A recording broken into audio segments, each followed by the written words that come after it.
سورۃ البقرہ کی آیت نمبر 137۔ الحمدللہ وکفی وسلام علی عبادہ الذین اصطفی، خصوصاً علی سید الرسل وخاتم الانبیاء وعلى آلہ واصحابہ الاتقیاء، اما بعد فاعوذ باللہ من الشیطان الرجیم، بسم اللہ الرحمن الرحیم۔ فإن آمنوا بمثل ما آمنتم به فقد اهتدوا وإن تولوا فإنما هم في شقاق فسيكفيكهم الله وهو السميع العليم۔ فإن آمنوا، پس اگر یہ لوگ ایمان لائیں، بمثل ما آمنتم به، اس کی طرح جس طرح کہ تم ایمان لائے ہو، فقد اہتدوا، پس یقیناً یہ ہدایت یافتہ سمجھے جائیں گے۔ وَإِن تَوَلَّوْا، اور اگر یہ منہ پھیریں، فَإِنَّمَا هُمْ فِي شِقَاقٍ، تو کوئی شک نہیں کہ یہی لوگ خام خواہ کی مخالفت میں پڑے ہیں۔ فَسَيَكْفِيكَهُمُ اللَّهُ، سو ان سے اللہ تجھے کافی ہے۔ وَهُوَ السَّمِيعُ الْعَلِيمُ، اور وہ سننے والا بھی ہے، جاننے والا بھی ہے۔ اس سے پہلی آیات مبارکہ میں ایک تفصیلی اور بڑی طویل بحث و مباحثہ اور گفتگو ہوئی اس کے متعلق کہ دین حق کیا ہے، صحیح ایمان، صحیح دین، صحیح عقیدہ اور نظریہ کیا ہے۔ اس بات کا بھی ذکر آیا کہ یہودی کہتے ہیں کہ یہودی ہو جاؤ تو ہدایت ملے گی، عیسائی کہتے ہیں کہ عیسائی بن جاؤ، نصارہ بن جاؤ تو ہدایت ملے گی۔ ساری بات کو سمیٹتے ہوئے اللہ رب العالمین نے اس آیت مبارکہ میں ایک ایسا اصول بیان کر دیا کہ لاکھوں صفحات پہ بھی اس کی تشریح کی جائے تو وہ مکمل نہ ہو سکے۔ بڑا ہی پیارا ایک خوبصورت معیار دے دیا قیامت تک کے انسانوں کے لیے کہ ایمان ہے کیا چیز اور کس قسم کا ایمان معتبر ہے اللہ کے نزدیک، کس ایمان کو اللہ رب العالمین کے ہاں قابل قبول سمجھا جائے گا اور کس ایمان کی بدولت ہدایت یافتہ قرار دیا جائے گا۔ میرے محترم دوستو، اس کے لیے اللہ پاک نے جو معیار قرار دیا ہے، ایمان کے لیے جو کسوٹی اور پیمانہ قرار دیا ہے، ایک نمونہ قرار دیا ہے کہ اس معیار کا ایمان ہونا چاہیے، وہ نمونہ، وہ کسوٹی، وہ معیار حضرات صحابہ کرام رضی اللہ تعالیٰ عنہم اجمعین ہیں۔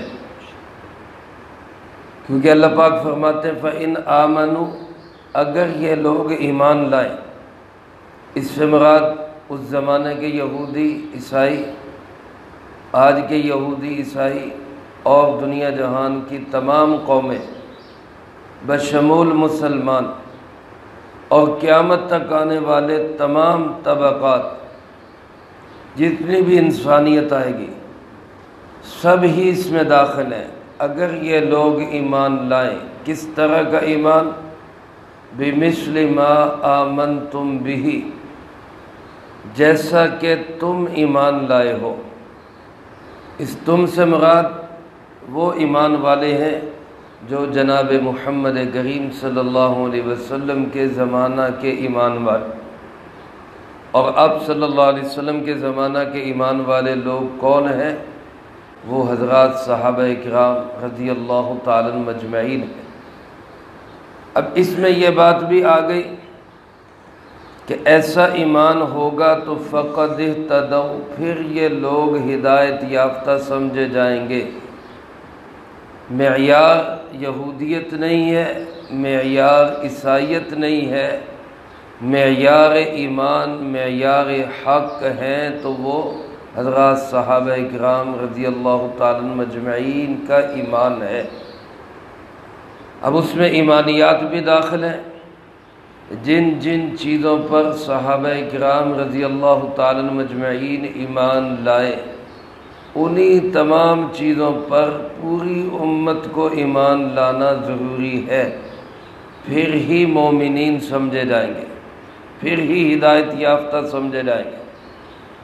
اللہ پر، فرشتوں پر، انبیاء علیہ السلام پر، آخرت پر، اور جناب محمد کریم صلی اللہ علیہ وسلم کی ختم نبوت پر، یہ تمام ایمانیات ہیں۔ ان میں سے کسی ایک چیز کو بھی اگر کوئی انسان قیامت تک کے لیے وہ چھوڑ دے، قیامت تک کوئی بھی انسان کسی ایک چیز کو بھی کہے کہ اس پہ ایمان میں نہیں لاتا، باقی ساری چیزوں پہ ایمان ہے، اللہ رب العالمین کے نزدیک جو معیار ہے صحابہ کرام والا، اس پہ پورا نہ اترنے کی وجہ سے وہ ہدایت یافتہ نہیں سمجھا جائے گا، وہ نہیں ہدایت یافتہ بن سکتا۔ کسی ایک چیز کو بھی اگر انسان کہے کہ اس کو مائنس کر دے، اس کو چھوڑ دے، مثلا مرزائی، قادیانی، باقی ساری چیزوں پہ ایمان ہے، اللہ پہ بھی ایمان ہے، آخرت پہ بھی ایمان ہے، باقی انبیاء علیہ السلام پہ بھی ایمان ہے، قرآن کریم پہ بھی ایمان ہے، صرف ایک چیز ختم نبوت، جناب محمد کریم صلی اللہ علیہ وسلم اللہ کے آخری نبی ہیں، اس کو وہ تسلیم نہیں کرتے، اور جب اس کو تسلیم نہیں کرتے تو اللہ کی نگاہ میں ہدایت یافتہ ایمان والے نہیں ہو سکتے، کیونکہ حضرات صحابہ کرام رضی اللہ تعالی عنہم اجمعین کا عقیدہ اور نظریہ یہ تھا کہ جناب محمد کریم صلی اللہ علیہ وسلم اللہ کے آخری نبی ہیں، اس لیے اس کو ماننا بھی ضروری ہے۔ علماء امت نے اس بات پر اجماع نقل کیا ہے کہ جس چیز کو صحابہ کرام رضی اللہ تعالی عنہم اجمعین کی جماعت جو عقیدہ اپنا لے، جو نظریہ اپنا لے، متفقہ طور پر جس کی قائل ہو، اس کو ماننا اسی طرح ضروری ہوتا ہے جس طرح قرآن اور حدیث کو ماننا ضروری ہوتا ہے۔ حضرات صحابہ اکرام رضی اللہ تعالی عنہم اجمعین کی جماعت وہ محفوظ جماعت ہے جس کو اللہ پاک نے معیار قرار دیا۔ دوسری بات یہ کہ جن چیزوں پہ ایمان لانا ضروری ہے ان کی تشریح بھی وہی معتبر ہوگی جو صحابہ اکرام کی تشریح معتبر ہے۔ یہ نہیں کہ کوئی آدمی اپنی منمانی تشریح کر کے کہے کہ جناب اس سے مراد یہ ہے۔ آج کل کے لبرل لوگ اور آج کل کے بہت سارے ملحد لوگ کوئی جنت کا معنی سرور اور خوشی کا کر رہے ہیں کہ جناب جنت کسی جگہ کا نام نہیں ہے، جنت صرف ایک خوشی کا نام ہے بس۔ اب یہ تشریح جنت کی کیا کسی صحابی سے ثابت ہے؟ جب ثابت نہیں تو چاہے کوئی انسان جتنا مرضی اس پہ دلائل دیتا رہے، اللہ کے نزدیک قطعاً یہ قابل قبول نہیں۔ کوئی انسان اٹھتا ہے وہ کہتا ہے جی جہنم کسی جگہ کا نام نہیں ہے بلکہ جہنم غم اور پریشانی کا نام ہے، آخرت میں غم اور پریشانی ملے گی، اسی کا نام جہنم ہے۔ کیا یہ تشریح جہنم کی کسی صحابی سے ثابت ہے؟ اور جب صحابہ سے یہ ثابت نہیں، منقول نہیں، کسی نے یہ بات نہیں کہی تو پھر دنیا چاہے کہتی رہے، تحقیقات کرتی رہے، جو تحقیق دین کی، اسلام کی، جو تشریح صحابہ اکرام رضی اللہ تعالیٰ عنہ مجمعین نے کی ہے، اللہ رب العالمین کے نزدیک وہی معیار حق ہے، اسی پہ ایمان لانا ضروری ہے۔ تو میرے محترم دوستو، اس آیت مبارکہ کا گویا مفہوم قیامت تک کے لیے اللہ پاک نے معیار ایمان کی کسوٹی اور ایمان کا ایک آئیڈیل وہ ہمیں دے دیا کہ وہ صحابہ اکرام رضی اللہ تعالیٰ مجمعین کا ایمان ہے۔ آج میرے عزیز دوستو، بہت سارے لوگ صحابہ اکرام رضی اللہ تعالیٰ مجمعین کو نکال کر، نعوذ باللہ، ان کو مائنس کر کے دین سمجھنا چاہتے ہیں۔ یاد رکھیں، اسلام کی تاریخ سے اور اسلام کی روشن سنہری کڑی سے اگر حضرات صحابہ اکرام رضی اللہ تعالیٰ مجمعین کی جماعت کو خارج کر دیا جائے تو پھر اسلام کے پلے رہ ہی کیا جاتا ہے؟ پھر اسلام کے پاس ہے ہی کیا؟ ایک یہی تو جماعت ہے جس کے بارے میں آنکھیں بند کر کے کہا جا سکتا ہے کہ 100% اسلام پہ چلنے والے حضرات صحابہ اکرام رضی اللہ تعالیٰ مجمعین تھے۔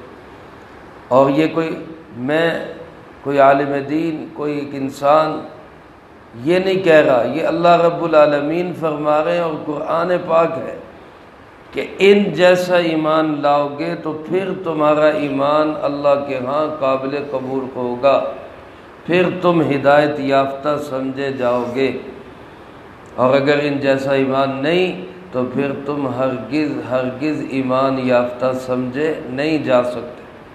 تو میرے محترم دوستو، صحابہ اکرام رضی اللہ تعالیٰ مجمعین سے محبت رسول اللہ صلی اللہ علیہ وسلم سے محبت کی علامت ہے۔ جتنا کسی کے دل میں صحابہ کی محبت بڑھتی جائے گی، اتنی اس کے دل میں جناب محمد کریم صلی اللہ علیہ وسلم کی محبت بڑھتی جائے گی، اور جتنی آپ صلی اللہ علیہ وسلم کی محبت بڑھتی جائے گی، اتنی اللہ کی محبت بڑھتی جائے گی۔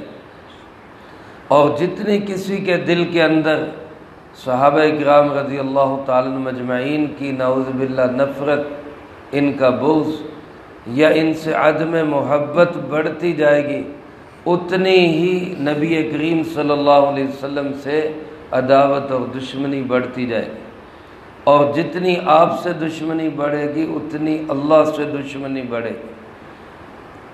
حدیث مبارک ہے، جمعہ کے خطبہ میں یہ حدیث مبارک پڑھی جاتی ہے، اللہ فی اصحابی، اللہ رب العالمین کو واسطہ دے کر کہا جا رہا ہے کہ صحابہ کو میرے بعد تنقید کا نشانہ نہ بنا، لا تتخذوہم من بعدی غرضا، میرے بعد میرے صحابہ کو تنقید کا نشانہ نہ بنانا۔ فمن احبہم، اللہ کے محبوب صلی اللہ علیہ وسلم فرما رہے ہیں، جو ان سے محبت کرے گا فبحبی احبہم، وہ میری محبت کی وجہ سے ان سے محبت کرے گا، کیونکہ یہ میرے ساتھی ہیں، رسول اللہ صلی اللہ علیہ وسلم کے ساتھی ہیں۔ ومن ابغضہم، اور جو ان سے بغض رکھے گا، جو ان سے نفرت رکھے گا، فببغضی ابغضہم، تو وہ میری نفرت کی وجہ سے ان سے نفرت رکھے گا، یعنی اس کے دل میں جناب محمد کریم صلی اللہ علیہ وسلم کی نفرت ہوگی، اس لیے وہ صحابہ سے نفرت کرتا ہے۔ اور پھر آگے کیا فرمایا، وَمَنْ آذَاهُمْ فَقَدْ آذَانِي، جس نے ان کو تکلیف دی، جس نے صحابہ کو ستایا، اس نے مجھے ستایا، نبی کریم صلی اللہ علیہ وسلم کو۔ وَمَنْ آذَانِي فَقَدْ آذَى اللَّهُ، اور جس نے مجھے ستایا اس نے اللہ کو ستایا۔ وَمَنْ آذَى اللَّهَ فَيُوشِكُ أَن يَأْخُذَهُ، اور جس نے اللہ کو ستایا وہ اللہ کی پکڑ سے بچ نہیں سکے۔ ترمذی شریف میں یہ مکمل حدیث موجود ہے۔ میرے محترم دوستو، حضرات صحابہ اکرام رضی اللہ تعالیٰ مجمعین کی جماعت وہ مقدس جماعت ہے جس کو اللہ رب العالمین نے قیامت تک کے انسانوں کے لیے معیار ایمان قرار دیا ہے۔ ان جیسا ایمان لاؤ گے تو پھر ہدایت یافتہ سمجھے جاؤ۔ اور فرمایا وَإِن تَوَلَّوْا، میرے محبوب اگر یہ منہ پھیرتے ہیں، اگر یہ اعراض کرتے ہیں، اگر یہ اگنور کرتے ہیں اور نفرت کا اظہار کرتے ہیں، فَإِنَّمَا هُمْ فِي شِقَاقٍ، تو گھبرانے کی ضرورت نہیں ہے، پریشان ہونے کی ضرورت نہیں ہے، تنگ دل ہونے کی ضرورت نہیں ہے۔ ان کا تو کام ہی مخالفت ہے۔ انما ہم فی شقاق، اس جملے کا مطلب یہ کہ یہ لوگ تو اپنی فطرت کے اعتبار سے، اپنی مزاج کے اعتبار سے ضدی ہیں، ہٹ درم ہیں، ان کا کام ہی مخالفت ہے۔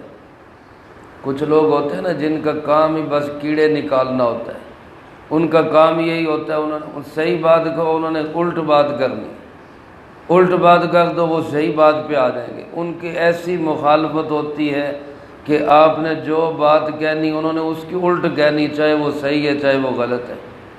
تو اللہ پاک فرماتے میرے محبوب اگر یہ یہودی یہ عیسائی آپ کی بات پہ ایمان نہیں لاتے، منہ پھیرتے ہیں، اعراض کرتے ہیں، نفرت کا اظہار کرتے ہیں، تو آپ پریشان نہ ہوں، آپ تنگ دل نہ ہوں، ان کا تو کام ہی مخالفت ہے، ان کا تو مقصد ہی ضد اور ہٹ درمی ہے۔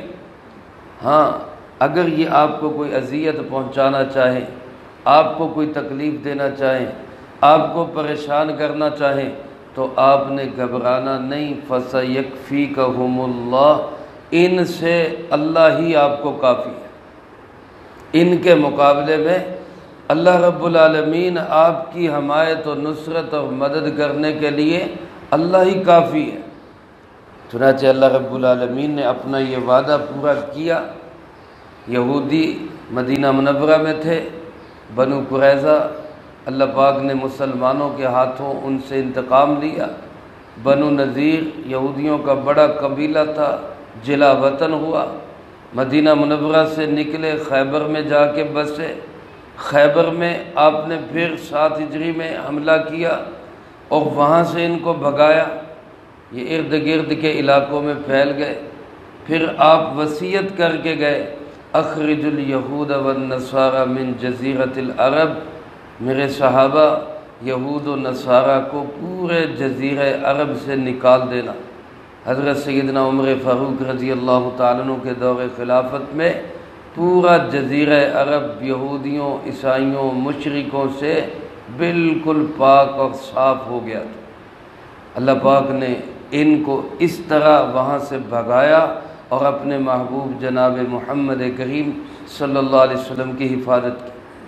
بارہا ان یہودیوں نے سازش کی نعوذ باللہ آپ کو شہید کرنے کی۔ ایک جگہ پہ آپ ان کے ایک علاقے میں گئے تو آپ کو ایک دیوار کے سائے میں بٹھا کر یہ یہودی کہنے لگے جی ہم ابھی آتے ہیں آپ کے پاس۔ اور پروگرام کیا تھا کہ جہاں آپ کو بٹھایا گیا تھا اوپر چھت سے چکی کا جو وہ ایک پارٹ ہوتا ہے پتھر کا، وہ بڑا وزنی اور بھاری پارٹ ہوتا ہے، اس کو اوپر سے گرائیں گے ان کے اوپر تو یہ نیچے دب کے نعوذ باللہ شہید ہو جائیں گے اور ہماری جان چھوٹ جائے گی۔ یہودیوں کا یہ نظریہ تھا۔ اللہ رب العالمین نے اپنے محبوب صلی اللہ علیہ وسلم کی حفاظت فرمائی اور جبرائیل امین علیہ السلام کے ذریعے آپ کو مطلع کر دیا کہ آپ کے خلاف یہ سازش کر رہے ہیں۔ چنانچہ آپ صلی اللہ علیہ وسلم وہاں سے واپس تشریف لے آئے اور پھر یہودیوں کو سبق سکھایا۔ اس طرح کی سازشیں اور اس طرح کے ان کے جو ہے سیاہ کارنامے اسلام کے خلاف، جناب محمد کریم صلی اللہ علیہ وسلم کے خلاف، تاریخ ان سے بھری پڑی ہے۔ میرے محترم دوستو، یہودی مکاری اور سازش کا دوسرا نام ہے۔ آج بھی پوری دنیا میں مکاری اور سازشی لوگ، یہی سب سے بڑے مکار اور سازشی لوگ ہیں، یہ یہودی لوگ۔ اللہ پاک فرماتے میرے محبوب ان کی سازشوں سے، مکاریوں سے، ریشہ دوانیوں سے، سازشوں سے گھبرانے اور پریشان ہونے کی ضرورت نہیں، اللہ آپ کو کافی ہے۔ چنانچہ اللہ رب العالمین نے اپنے محبوب صلی اللہ علیہ وسلم کی ان سے حفاظت فرمائے، اور فرمایا وہ اللہ سننے والا بھی ہے اور جاننے والا بھی ہے، سب کچھ اس کے سامنے ہے، کوئی چیز اس سے مخفی نہیں۔ میرے محترم دوستو، دنیا جہان کے یہود و نصارہ کو بھی آج قرآن کریم کا یہی اعلان ہے اور یہی تبلیغ ہے کہ ساری چیزیں چھوڑ کے اس دین پر، اس ایمان پہ آؤ جس ایمان اور دین پہ صحابہ اکرام کی جماعت تھی، کیونکہ کامیابی اسی کے اندر ہے۔ اور ہم مسلمانوں کے لیے بھی اللہ رب العالمین کا پیغام یہی ہے، آج کے مسلمانوں کے لیے، قیامت تک آنے والے مسلمانوں کے لیے، اگر تم راہ ہدایت پہ آنا چاہتے ہو تو اس کا معیار صحابہ اکرام رضی اللہ تعالیٰ عنہم اجمعین کی جماعت ہے۔ آج بعض لوگ کہتے جی ہم کیا کریں، کدھر جائیں، کس کو صحیح سمجھیں، کس کو غلط سمجھیں؟ تو بھئی پریشان ہونے کی ضرورت کیا ہے؟ اللہ کے محبوب صلی اللہ علیہ وسلم نے فرمایا تھا، مبارک حدیث کا مفہوم ہے، یہودیوں کے 71 فرقے بنے تھے، عیسائیوں کے 72 فرقے بنے تھے، اور آپ نے فرمایا کہ میری امت مسلمہ میں 73 فرقے بنے گے، ان میں سے 72 جہنمی ہوں گے، ایک جماعت نجات پانے والی ہوگی، ایک جماعت کو نجات ملے گی۔ اور جب صحابہ نے پوچھا اللہ کے محبوب وہ ایک جماعت کون سی جماعت ہوگی، اس کی کوئی علامت، کوئی پہچان، کوئی نشانی ہمیں بتا دیں، تو سرکار دو عالم صلی اللہ علیہ وسلم نے کیا فرمایا؟ ما انا علیہ و اصحابی، جو میرے اور میرے صحابہ کے راستے پر ہوں گے، یہ ہیں ناجی جماعت، یہ ہے نجات پانے والے لوگ، یہ ہیں کامیاب گروہ اور فرقہ، اس جماعت کو نجات ملے گی۔ آج اس معیار پہ ہم کسی بھی جماعت کو پرکھ سکتے ہیں، کون سی جماعت جس کا عقیدہ و نظریہ وہی ہے جو جناب محمد کریم صلی اللہ علیہ وسلم کا اور آپ کے صحابہ کا تھا، کون سی جماعت جو عمل کے اعتبار سے صحابہ اکرام رضی اللہ تعالیٰ عنہم اجمعین کے اعمال کے زیادہ قریب ہے، اور کون سی جماعت جس کے اندر بدعات، رسومات، رواجات، نئی نئی چیزیں پیدا ہو گئی۔ یہ ہر بندہ دیکھ سکتا ہے قرآن و سنت کے زیادہ قریب کون ہے، صحابہ کی زندگی کے زیادہ قریب کون ہے۔ اور میرے محترم دوستو، اس معیار پہ پرکھ کر جو صحیح ہے اس کے پیچھے چلے، اسی میں ہماری نجات ہے، اسی میں ہماری کامیابی ہے۔ قیامت تک کے لیے معیار صحابہ کی جماعت ہے۔ اللہ رب العالمین مجھے آپ کو تمام صحابہ سے محبت و عقیدت بھی نصیب فرمائے، اور ہر عقیدے عمل کے اعتبار سے صحابہ اکرام رضی اللہ تعالیٰ عنہم اجمعین کی اتباع بھی ہمیں نصیب فرمائے۔ جو کہا سنا اس کو زندگی میں لا کے دوسروں تک پہنچانے کی توفیق عطا فرمائے۔ اللہم انت السلام ومنک السلام، تبارکت ربنا وتعالیت یا ذا الجلال والاکرام۔ اللہم اعنا علی ذکرک وشکرک وحسن عبادتک۔ اللہم احسن عاقبتنا فی الامور کلہا واجرنا من خزی الدنیا وعذاب الآخرہ۔ اللہم باقیتا کباقیت الولید، اللہم استر عوراتنا وآمن روعاتنا۔ اللہم انا نجعلک فی نحورہم ونعوذ بک من شرورہم۔ اللہم اکفنا بحلالک عن حرامک واغننا بفضلک عمن سواک۔ اللہم اکفنا کل مہم من حیث شئت ومن این شئت۔ رب اغفر وارحم وانت خیر الراحمین۔ رب ارحمہما کما ربیانی صغیرا۔